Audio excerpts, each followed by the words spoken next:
नमस्कार मित्रांनो, महाराष्ट्रातल्या सर्व शेतकऱ्यांना शरद ॲग्रोकडून खूप खूप शुभेच्छा. व्हिडिओ बनवायचं कारण एवढंच की पासून ते हार्वेस्टिंगपर्यंत शेतकऱ्यांनी मॅनेजमेंट कसे करावे. जर आपण लागवड केल्यापासून अ, जी आपण ड्रिपवर पूर्ण कोणी बेडवर लावत आहे, तर कोणी सपाटीला लावत आहे. पण रोप लावत असताना दोन्ही ड्रिपरच्या बरोबर काही रोपं मध्ये येत आहेत आणि मध्ये आल्यामुळं त्याला पुरेपूर पाणी न पडल्यामुळं रोपाची जळण्याची दाट शक्यता असते. त्याच्यामुळे तुम्ही 6 इंच पुढे किंवा मागे केलं रोप तरीसुद्धा काही मित्रांनो हरकत नाही. कारण तुम्ही काही लाईनमध्येच रोप यावे म्हणून पुढं मागे करायचे काही शेतकरी विचार करत असतात, तर काही करत नाहीत. जर मग ती पुरेपूर जर ड्रिपरने ओलं नाही झालं, तर उन्हाच्या टेम्परेचरमुळे ती रोप जळण्याची दाट शक्यता असते पहिल्यांदा. दुसरी गोष्ट, रोप लावत असताना पुरेपूर मातीने पूर्ण त्याला दाबलंय का बघितलं पाहिजे. जर वरून जर हवा गेली आणि वरनं त्याला जर तुम्हाला सांगतो पाणी व्यवस्थापन व्यवस्थित जर नाही झालं, तरी तो 100% रोप जाण्याची शक्यता असते. त्यासाठी शेतकऱ्यांनी पहिल्यांदा घ्यायची काळजी काय आहे, तर पुरेपूर बेड ओलं केल्याशिवाय लागण करायचीच नाही पहिल्यांदा. दुसरी गोष्ट, दिवसा पाणी त्याला कधीच द्यायचं नाही. कारण मित्रांनो, ज्यावेळेस आपण पाणी देत असतो त्यावेळेस जमीन पूर्ण तापलेली असते. दुसरी गोष्ट, ड्रीप ते ड्रीपमधनं पाणी येणारं पाण्यातून गरम पाणी पडल्यामुळे त्याला शॉक बसतो आणि रोपं जळतात. त्यासाठी पाणी देण्याची योग्य वेळ संध्याकाळीच आहे. तेही त्याला मर्यादित पाणी पाहिजे. पाण्याचं प्रमाण किती आणि वापसाच कंडिशन बघून त्याला पाणी दिलं पाहिजे. दुसरी गोष्ट, ड्रिंचिंगची आपण ज्या शरद ॲग्रोच्या माध्यमातून आपण लागवडीपूर्वी देतोय, त्याच्यानंतरही सुद्धा वेळोवेळी ज्या अवस्थेनुसार त्याला ड्रिंचिंग ही झालीच पाहिजे. जर आपण केळीचे योग्य मॅनेजमेंट जर व्यवस्थित टाईम टू टाईम करत गेलो, तर 4थ्या महिन्यात केळी गाभ राहते. 5.5 ते 6 महिन्यामध्ये येण 5.5 महिन्यात ते 6 महिन्यामध्ये येण चालू होते. 7व्या महिन्यात पूर्ण येण होते आणि सांगायला आवडेल मित्रांनो, 10 ते 10.5 महिन्यामध्ये इव्हन 11 महिन्यामध्ये आपला एकही घड बागेत राहायलाच नाही पाहिजे. एक समान बाग आल्यामुळे एक समान येण होते आणि एक समान येण झाल्यामुळे एक समान बाग हार्वेस्टिंगला येते. त्याच्यामुळं फायदा एक होतो. जर आपले पुढे मागे घड होऊ नयेत, त्यासाठी शेतकऱ्यांनी केळीची येण झाल्यानंतर दांडा मोडताना सुद्धा 4 ते 6 इंच खाली ठेवला पाहिजे आणि ज्यावेळेस आपण दांडा मोडायचा आहे, त्याच्यावर एकाच वेळेस कमीत कमी 300 घड ते 400 घड एकाच वेळेस कमीत कमी त्याचा दांडा कंबळ मोडलं पाहिजे. तरच तुम्ही एका वेळेस त्याची गाडीची भरती होते आणि ती एक आपल्याला चांगला रेट त्या माध्यमातून एकाच वेळेस गाडी भरल्यामुळं कमी जास्त व्हायचं काही कारण येत नाही. दुसऱ्या वेळेस पण सेम तसंच करायचं आहे. ज्यावेळेस आपली राहिलेली वेण स्टेप बाय स्टेप पुढं होत असते, त्या पद्धतीने मिनिमम 300 ते 400 घड एकाच वेळेस आपण कमळं मोडून घ्यावी. वरती घड व्यवस्थापन, ज्यावेळेस आपला घड येतो त्यावेळेस घड असा सरळ येतो आणि परत ज्यावेळेस उलटी केळं सुईची होतात, तुमच्या लक्षात येत असेल, त्यावेळेस आपलं फूट केअरच्या बागेच्या फूट केअरचे मॅनेजमेंट ही व्यवस्थापन व्यवस्थित व्हायला पाहिजे. आणि परत मच्छरच्या फवारण्या तर शेतकरी सुज्ञ आहेत, जास्त सांगायची गरज पडणार नाही.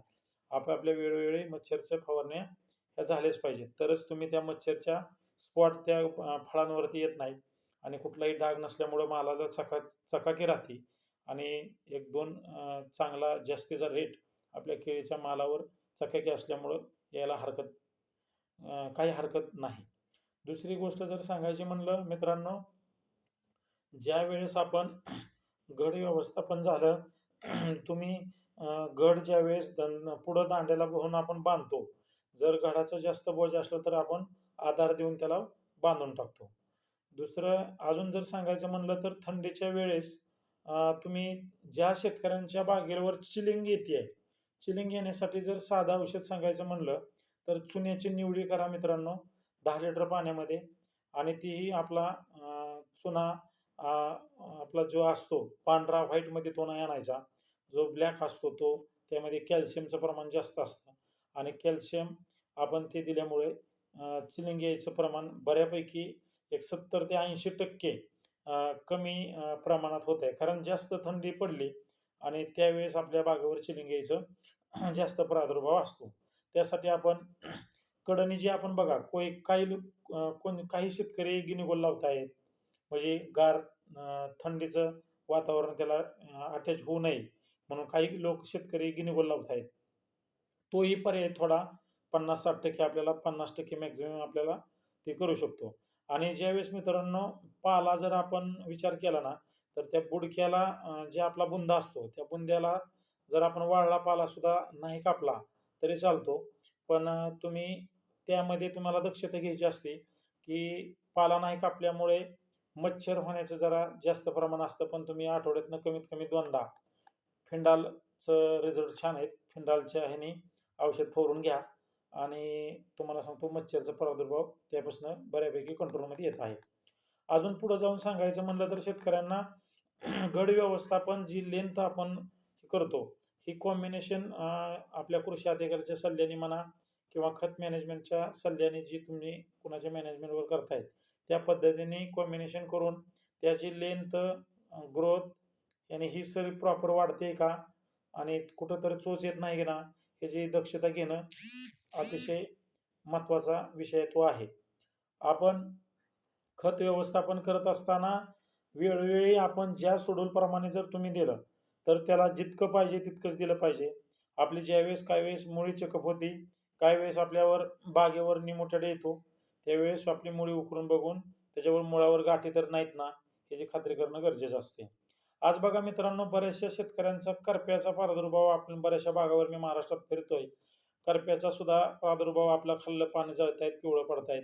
त्याची सुद्धा जर तुम्ही कारणं शोधली तर आपण मुळावर जे काही बुरशी येते, त्या बुरशीचं सुद्धा 22 असेल, ह्याच्या तुम्ही खालून ड्रिपमधून दिले तर बऱ्यापैकी कंट्रोलमध्ये येते. आज नेटिव्यासारखं आपण औषध फवारतोय. त्याच्यावरनं सगळ्या गोष्टीचं कंट्रोलमध्ये ठेवणं आणि सगळ्यात सांगायचं जर तात्पर्य म्हणलं तर मित्रांनो, जर आपण सशक्त जर रोपच दिलं किंवा सशक्त तुमचं अ, अ, जर तुमचं मातृवृक्ष चांगला असेल, तर तुमच्या रोगाला बळी पडणारं अजिबात कुठलंही काही कारण सांगायची गरज येत नाही. कारण आज तुमचं जर ती प्लॅन्टेशन जर चांगलं असेल, तर ती कुठल्याही रोगाला बळी पडायचं 99% ती रोगाला बळी पडत नाही. आज आमच्या शरद ॲग्रोची खासियत जर बघितली, तर आम्ही त्यांना 3 सायकलचं, 4 सायकलचं आमचं रोप आहे. त्याच्यावर तुम्हाला खोडवा, निडवा आणि चौथं पीकसुद्धा घ्यायला हरकत नाही. आज मला सांगायला आवडेल मित्रांनो, आपला उत्पादन खर्च कमी करण्यासाठी शरद ॲग्रोच्या माध्यमातून आम्ही वेळोवेळी व्हिडिओ बनवायचं शेतकऱ्यांनी आम्हाला आग्रह करतात, की तुम्ही व्हिडिओ बनवा, आम्हाला माहिती द्या. अहो साहेब, सर्वसाधारण जर विचार केला तर शेतकऱ्याच्या कुटुंबातला मुलगा, हजारो लाखो शेतकरी माझ्यासंग जुळले गेलेले आहेत. आज इव्हन महाराष्ट्र आणि महाराष्ट्राच्या बाहेर शरद ॲग्रोचं काम ह्याचं सगळं श्रेय माझ्या शेतकऱ्याला जातंय. ही ज्ञान असायचं माझ्याकडं काहीच कारण नाही.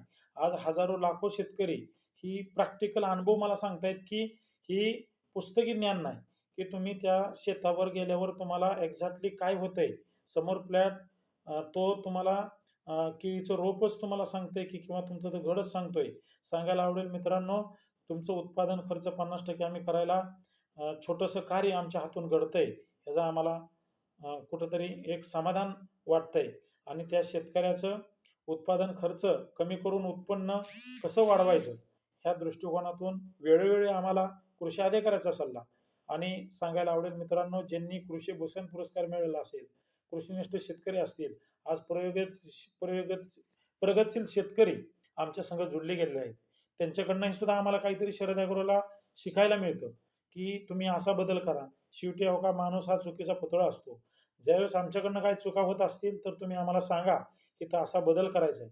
आम्ही ती मोठ्या मनाने ऐकून त्याच्यावर आमच्यात बदल करू. कारण आज शेतकऱ्यांनी बऱ्याचशा ठिकाणी सांगितलं, की तुम्ही रोपं लवकर उपलब्ध करून देण्यासाठी तुम्ही अ, अ, अ, जरा जी 3 महिन्याची 4 महिन्याची जर तुम्हाला वेटिंग असेल, तर तो शेतकरी तुमच्यासाठी थांबत नाही. त्यालाही पर्यायी ऑप्शन आम्ही काढलेला आहे. ज्या काही पहिल्या शेतकऱ्यांचं म्हणणं होतं, 10 रोपाच्या ट्रेमधनं काही शेतकऱ्यांचं म्हणणं होतं